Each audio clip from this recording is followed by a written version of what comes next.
Welcome to my channel. Shri Krishna Dvaipayana Veda Vyasa విరచిత Shri Vishnu Sahasranama స్తోత్రం 47 మరియు 48 శ్లోకముల యొక్క అర్థ వివరణ. 47వ శ్లోకం. అనిర్విణ్ణ సవిష్టో భూధర్మయూపో మహామఖః నక్షత్రనేమిర్నక్షత్రీ క్షమః క్షామ సమీహనః. 47వ శ్లోకం యొక్క అర్థ వివరణ. 47వ శ్లోకంలోని మొదటి నామం అనగా 435వ నామం అనిర్విణ్ణః అనగా వేదన లేనివాడు అని అర్థము.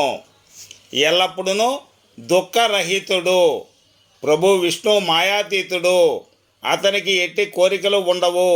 ఈ విశ్వమంతయు అతనిదే. అతడే విజ్ఞానము. ఎక్కడైతే విజ్ఞానము కలదో అక్కడ అజ్ఞానము ఉండుటకు వీలుండదు. ప్రభు ఎల్లప్పుడూ ఆనందముతో నిండి ఉండును. ఎక్కడైతే ఆనందము ఉండునో అక్కడ దుఃఖము ఉండదు. కాబట్టి ప్రభు శాశ్వతముగా దుఃఖరహితుడు. 436వ నామం సదిష్టః అంటే విరాట్ రూపమై భాషించువాడు ఈయన. నమ్మశక్యము కానంత మహోన్నతుడు విష్ణుమూర్తి. ప్రభువు యొక్క భౌతిక శరీరము విరాట్ పురుషుడుగా పిలువబడును. విరాట్ పురుషుడు ప్రపంచమందలి సమస్త వస్తు విషయ సముదాయములన్నింటినీ కూడా కలిగి ఉండును. అర్జునుడు మాత్రమే ప్రభు యొక్క విరాట్ పురుష రూపమును సందర్శించి ఉన్నాడు. అర్జునుడు ఈ విధంగా అన్నాడు: మహాత్మా, భూమి ఆకాశముల నడుమ నుండి ఈ అంతరమంతయు దశ దిశలను నీ ఒక్కని చేతనే నిండిపోయినవి. అద్భుతమును ఉగ్రమును అగు ఈ రూపమును చూచి 3 లోకములను హడుగుచున్నవి. విశ్వేశ్వర, విశ్వరూప, నీ తుది మధ్య మొదలు మాత్రం నేను చూడజాలకున్నాను. 437వ నామం అభూహ్ అనగా పుట్టుక లేనివాడు, భూమి యొక్క రూపములో ఉన్నవాడు అని అర్థము. ఇతర ప్రాణులకు వలె స్థితిని పొందుటకు విష్ణుమూర్తికి పుట్టవలసిన అవసరము లేదు. ఇతను ఆది లేనివాడు. అతడు ఎల్లప్పుడూ ఉండును. అందుచేత అతడు పుట్టుక లేనివాడుగా పేర్కొనబడుచున్నాడు. ప్రభువే ఈ ప్రపంచమును సృష్టి చేసినాడు. తనకు తానే విశ్వముగను అందరి వస్తు విషయములను రూపొందించినాడు. భూమి రూపమును పొందిన ప్రభువు ఆహారము, గాలి, నీరు, నివాసము తదితరములైనటువంటివి ప్రాణులకు అవసరములైన వాటిని, అవి పుట్టుటకు, పెరుగుటకు, తామర తంపరగా అభివృద్ధి చెందుటకు అవసరమైన అన్నింటినీ అందించి జీవనాధారుడుగా వెలయుచున్నాడు. 438వ నామం ధర్మయోపః అనగా ధర్మములన్నీ తనలోనే ఉన్నవాడు. ధర్మమునకు యోప స్తంభమైనవాడు. యోపము అనగా యజ్ఞమునందు పశు బంధనార్థం భూమిలో నాటిన బెరడు లేని కొయ్య, పాల కొయ్య. ప్రభు విష్ణువు ధర్మరక్షకుడు. అతడు ధర్మమును పరిరక్షించును మరియు ఉద్ధరించును.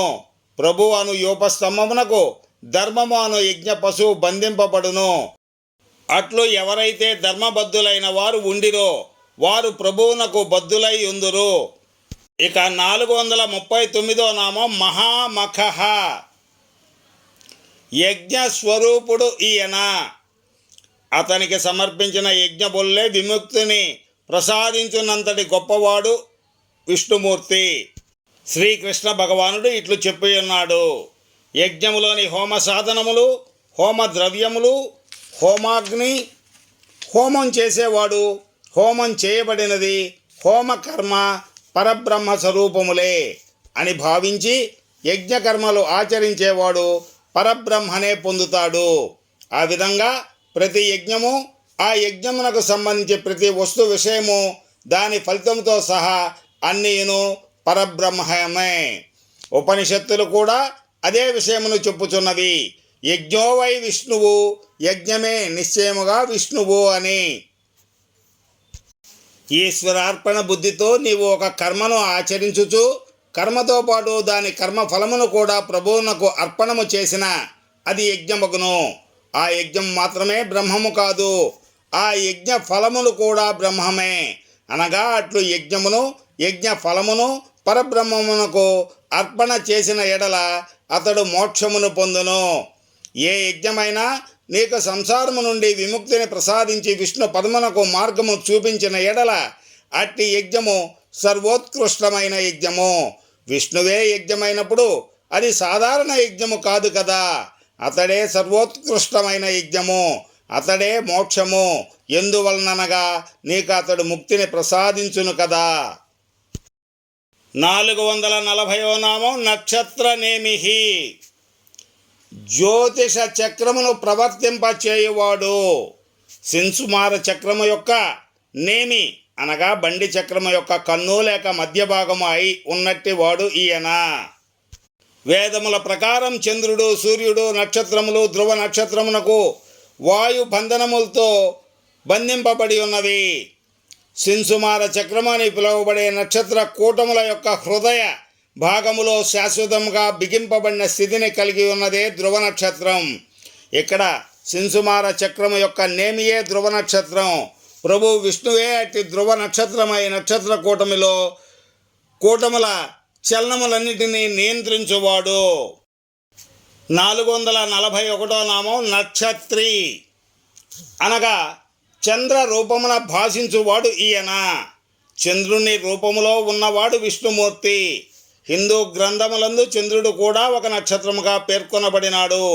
భగవద్గీత విభూతి యోగంలో శ్రీకృష్ణ పరమాత్మ ఇట్లు చెప్పుచున్నాడు, నక్షత్రాణమహం శశి. నక్షత్రముల్లో చంద్రుడను నేను. ప్రభు విష్ణువు రే వెలుగుల్లో చంద్రుడుగా ప్రకాశించుచున్నాడు. చంద్రుని కిరణముల ఉపశాంతిని ప్రశాంతిని కలిగించుచున్నాడు. ఇక 442వ నామం క్షమః, సహనశీలుడు. ప్రభు క్షమాశీలి, తెలివైనవాడు మరియు సమర్థుడు. మనము దైనందిన జీవితంలో అనేక తప్పులు చేయుచుందుము. వాటి నుండి నేర్చుకుని అనుభవములను పొందుదుము. తప్పులు చేయుట మానవుని సహజ గుణము. మనలో కొంతమంది ఎక్కువ మంది కంటే ఎక్కువ మానవత్వమును కలిగి ఉందురు. భక్తులు కూడా దాని నుండి ప్రత్యేకమైన వారు కాదు. ఎందుకనగా వారు కూడా మానవులే కదా. తప్పులు చేయుట మానవ సహజం, క్షమించుట దైవత్వము. భగవంతుడు తన భక్తులు మూఢత్వము చేత చేయు తప్పులను విశిష్టమైన ఓర్మితో సహించి వారిని సక్రమ మార్గములో నుంచుటకు తోడ్పడును. ప్రభు విష్ణు సర్వజ్ఞుడు, సర్వశక్తి సంపన్నుడు. అందుచే చైతన్యం మాత్రమే సర్వులకు విజ్ఞానమును శక్తి సామర్థ్యములను సమకూర్చును. ఇక 443వ నామం క్షామః అనగా సర్వము నశించినను తాను క్షయమెరుగక మిగిలియుండువాడు విష్ణుమూర్తి అని అర్థం. మానసికముగా జరిగిన సవరణలన్నీ అదృశ్యమైన పిదప కూడా పరిశుద్ధాత్మగా నిలచియుండువాడు విష్ణుమూర్తి. అనగా సమస్త వికారములు క్షయమైపోగా స్వస్వరూపముతో నిలచియుండువాడు ఈయన అని అర్థం. ఇక 444వ నామం సమీహనః అనగా సర్వభూత హితమును కోరువాడు ఈయన. సృష్టి వంటి కార్యక్రమములను సద్వినియోగము చేయువాడు విష్ణుమూర్తి. ప్రభు విష్ణు సృష్టికి నిమిత్త కారణమే కాక ఉపాధి కారణము కూడా అతడే. సృష్టి ప్రారంభింపబడిన తరువాత అది ఆగదు, అది నిరంతరము కొనసాగుతూనే ఉండును. ప్రభు ఎల్లప్పుడూ పరంపరగా కొనసాగు పద్ధతిలో సృష్టి చేయుచునే ఉండును. ఒక్క క్షణమైన విశ్రాంతి గైకొనక కోట్ల సంవత్సరముల పాటు ఆ కార్యమును నిర్వర్తించుచునే ఉండును. భవిష్యత్తులో కూడా అట్లు కొనసాగించుచునే ఉండును. ప్రభు విష్ణు స్థితికి కూడా అట్లే పనిచేయుచుండును. తను సృష్టించిన ప్రాణుల ఉనికి కాపాడటకై అతడు తన విధికి అంకితమగును. అతడు వాటికి జీవన స్థితిని వివేకమును సరఫరా చేయును. ఈ గ్రహమందలి ప్రాణి కోటికి సుఖముగా జీవించుటకు అవసరమైన గాలి, నీరు, ఆహారము, శక్తి, జ్ఞానము తదితరమైనవన్నీ సరఫరా చేయును. అట్లు ప్రభు తన విధి నిర్వహణను ఎడతెగని పద్ధతిలో సమర్థవంతముగా వినియోగింపబడినట్లు చేయును. ఈ విధంగా 47వ శ్లోకమునకు అర్థ వివరణ ఇవ్వడం జరిగింది. కృష్ణద్వైపాయన వేద వ్యాస విరచిత శ్రీ విష్ణు సహస్రనామ స్తోత్రం 48వ శ్లోకం యొక్క అర్థ వివరణ. 48వ శ్లోకం. యజ్ఞయజ్ఞో మహేజ్యస్య క్రతుసత్రం శతాంగతిః సర్వదర్శి విముక్తాత్మా సర్వజ్ఞో జ్ఞానముత్తమం.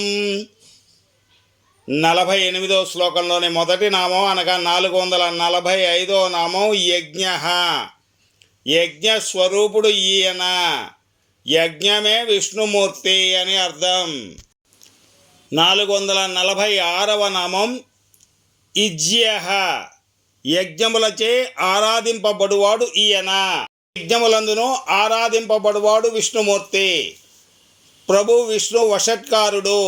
ఇతడు మాత్రమే ప్రతి యజ్ఞమునందును ప్రార్థింపబడి ఆహ్వానింపబడతాడు.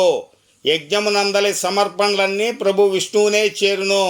ఏ దేవుని పేర ప్రార్థనలు జరిపి ఆవాహన చేసినప్పటికీ అది విష్ణు పరమాత్మకే చెందును. ఎందువలనగా ప్రతి దేవుని యొక్క ఆత్మ ఆ విష్ణు పరమాత్మయే కదా. కాబట్టి ఆ విష్ణువు మాత్రమే యజ్ఞముల ద్వారా ఆరాధింపబడువాడు.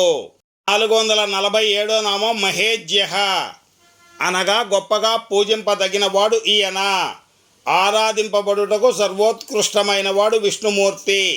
ప్రతివానికి కోరికలుండును. తన కోరికలను సంతృప్తి పరచుకుంటకు ప్రతివానికి ఒక దేవుని అవసరం ఉన్నది. తన కోరికలను తృప్తిపరచుటకై విన్నపములు చేసుకొనుటకు ప్రతివానికి ఒక ఇష్ట దైవం ఉండును.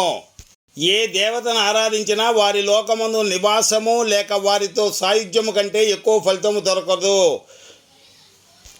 సర్వోత్కృష్టుడకు పరమాత్మను ఆరాధించుటచే ఆయన స్థితి లభించును. ప్రభు విష్ణువును చేరుట అనగా అతని స్వభావమును పొందుటయే అని అర్థము.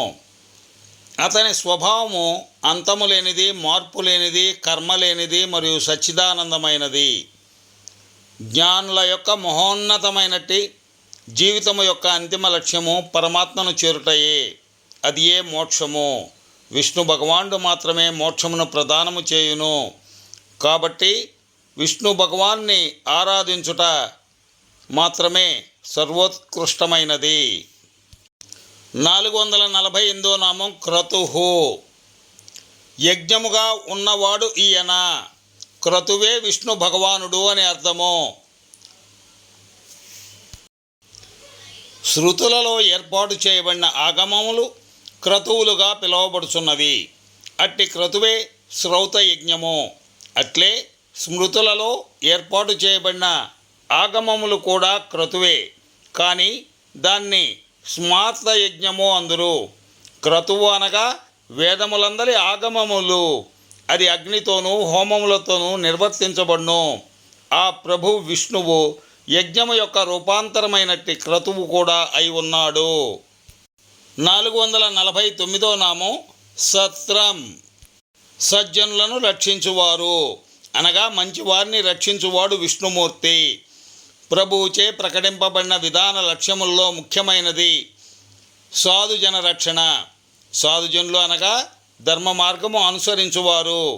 ప్రభువే ధర్మరక్షకుడు. కనుక అట్టి ధర్మ మార్గము అనుసరించు సాధుజనుల యోగక్షేమములను గూర్చి ప్రభు శ్రద్ధ వహించును.